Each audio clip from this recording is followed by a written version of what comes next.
הם האנשים שלא מתאימים לשלבי החיים.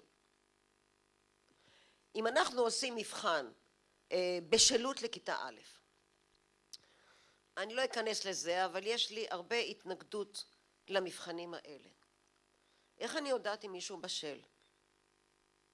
עשיתי לו טסט, דיברתי איתו שעה, כלומר אני לא מדברת על דברים מובהקים, אני מדברת על כן בשל, לא בשל. בעיניי בשל, כשהפרי לגמרי בשל, אז הוא נופל מהעץ והוא כבר רקוב. כלומר אנחנו כותבים אותו לפני שהוא לגמרי בשל.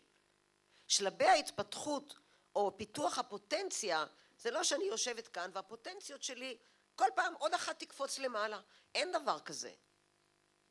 פוטנציות נענות לגירוי מבחוץ, לפעמים זה גירוי עדין, לפעמים זה גירוי של לחץ, הפוטנציות לא קופצות לבד. וזה המושג השני שאני לא יכולה לשמוע אותו, זה המילה פוטנציאל, הזכרתי את זה כבר הרבה פעמים. לכולם יש היום פוטנציאל אדיר שלא יתממש, שטויות. אצטט שוב את פרלס, הוא אמר אני לא מכיר דבר יותר אימפוטנטי מפוטנציאל. כלומר אם יש לך את כל המכלול יש לך פוטנציאל. עכשיו איך זה מתקשר לשלבי החיים?